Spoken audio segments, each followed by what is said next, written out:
ആര് മരിച്ചാലും അത് ദുഃഖകരമാണ്. ഓരോ പ്രായത്തിലും ഓരോ വ്യക്തികളും അവരുമായി ബന്ധപ്പെട്ട് നിൽക്കുന്ന കുടുംബങ്ങൾക്ക്, സുഹൃത്തുക്കൾക്ക്, സമൂഹത്തിനൊക്കെ തീരാ നഷ്ടമാണ് മരണത്തിലൂടെ സംഭവിക്കുക. എന്നാൽ മരണ വീടുകളിൽ നടക്കുന്നതായ ചില വ്യത്യസ്ത അനുഭവങ്ങളാണ് നിങ്ങളുമായിട്ട് ഇന്ന് ഞാൻ പങ്കുവെക്കുക.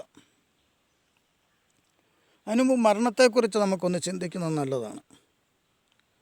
മരണത്തെ രണ്ട് തരത്തിൽ അവതരിപ്പിക്കുന്നുണ്ട്. അല്ലെങ്കിൽ ചിലർ മരണത്തെ നല്ല മരണമെന്നും ദുർമരണമെന്നും പറയുന്നു. പിന്നെ എന്താണ് നല്ല മരണം? നല്ല മരണമായിട്ട് കാണുന്നത് രോഗങ്ങളൊന്നും വരാതെ നല്ല ആരോഗ്യത്തോടു കൂടി പൂർണ്ണ വാർദ്ധക്യത്തിലെത്തി മരിക്കുക എന്നുള്ളതാണ് ചിലരുടെ നോട്ടത്തിൽ നല്ല മരണം. മറ്റു ചിലരുടെ നോട്ടത്തിൽ അപകട മരണം, രോഗം വന്ന് മരിക്കുക, അങ്ങനെ സ്വയം മരണം വരിക്കുക, ഇതിനെയൊക്കെ ദുർമരണമായിട്ട് ചിത്രീകരിക്കുന്നത് കാണാം. ഇവിടെ എന്താണ് ദുർമരണം അല്ലെ നല്ല മരണം എന്ന് പറയുന്നത്? ഒരു വ്യക്തി സ്നേഹമില്ലാതെ മരിക്കുന്നതാണ്, അല്ലെ ആരോടെങ്കിലും ശത്രുത വെച്ച് മരിക്കുന്നതാണ് ദുർമരണം. ഒരുവൻ വിമാനാപകടത്തിൽ ആകാശത്ത് നിന്ന് വീണ് മരിച്ചാലും, അല്ലെ മരത്തിൽ നിന്ന് വീണ് മരിച്ചാലും, ഏത് തരത്തിലുള്ള അപകടത്തിൽപ്പെട്ട് മരിച്ചാലും, ഏത് രോഗാവസ്ഥയിൽ മരിച്ചാലും, ഏത് പ്രായത്തിൽ മരിച്ചാലും അവൻ സ്നേഹത്തിലാണ് മരിക്കുന്നത് എങ്കിൽ അവൻ്റെ മരണമാണ് ഏറ്റവും നല്ല മരണം. അതേസമയം ശത്രുതയും വിദ്വേഷവും പകയും വെച്ച്, അഹങ്കാരം വെച്ച്, അസൂയയിൽ നല്ല ആരോഗ്യത്തോടെ കട്ടിലിൽ കിടന്ന് നല്ല മരണം എന്ന് പറയുന്നതാണ് ദുർമരണം, മരിക്കുന്നതാണ് ദുർമരണം. കാരണം അവന് സഹോദര സ്നേഹമില്ല, സമൂഹത്തോട് പ്രതിബദ്ധതയില്ല, കുടുംബത്തോട് പ്രതിബദ്ധതയില്ല, സ്വന്തം കാര്യം മാത്രം നോക്കി ജീവിക്കുക, അല്ല എങ്കിൽ ഞാൻ നല്ലവൻ മറ്റുള്ളവരെല്ലാം മോശക്കാർ എന്നുള്ള രീതിയിൽ ജീവിച്ച് മരിക്കുക. അതാണ് ദുർമരണമെന്ന് പറയുക. ഒരു വ്യക്തിയുടെ മരണം എങ്ങനെയാണ് എന്ന് തീരുമാനിക്കുന്നത് മനുഷ്യരല്ല. എന്നാൽ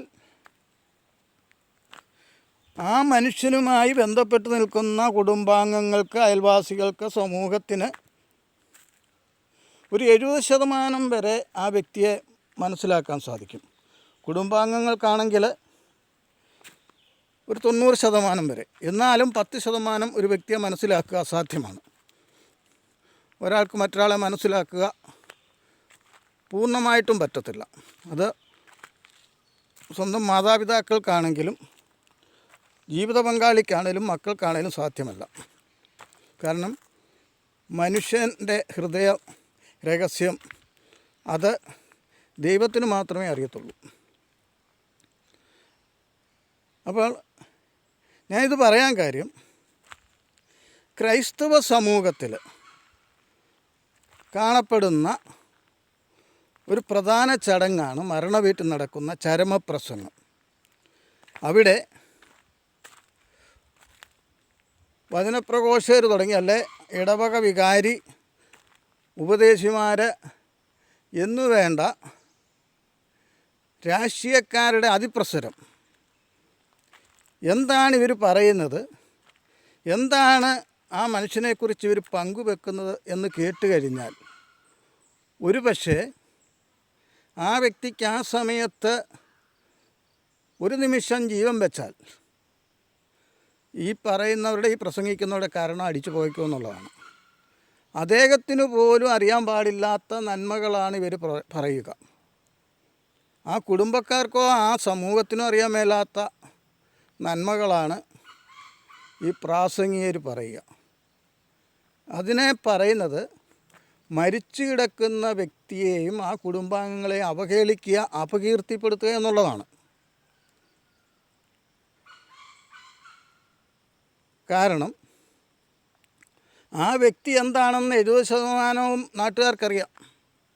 ആ നാട്ടുകാരുടെ മുന്നിൽ വന്നാണ് തങ്ങളുടെ പ്രാസംഗിക വൈഭവം അല്ലെ വാഗ്ധോരണി അടിച്ചേൽപ്പിക്കുക.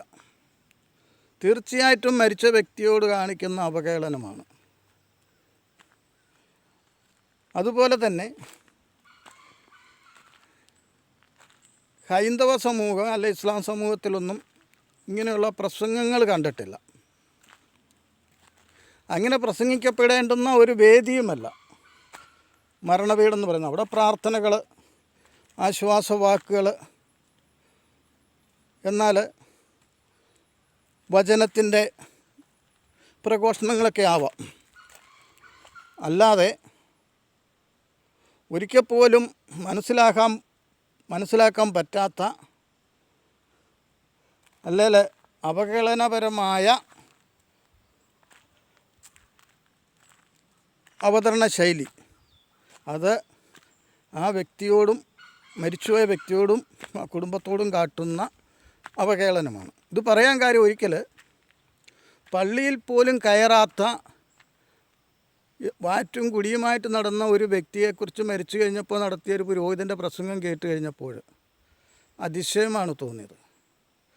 അദ്ദേഹത്തെ മാതൃകയാക്കണമെന്നാണ് പറയുന്നത്. അത് കേട്ടൊരു യുവാവ് ചോദിച്ചു, അദ്ദേഹത്തെ മാതൃകയാക്കി കഴിഞ്ഞാൽ നാളെ ഞങ്ങളെ ഉപദേശിക്കാൻ വരാൻ പാടില്ല. അതുപോലെ തന്നെ കഴിഞ്ഞിടയ്ക്ക് ഒരു ശവസംസ്കാര ചടങ്ങിൽ പങ്കെടുത്തു. നല്ലൊരു യാത്രയയപ്പ് പോലും കൊടുക്കാൻ പറ്റാതെ,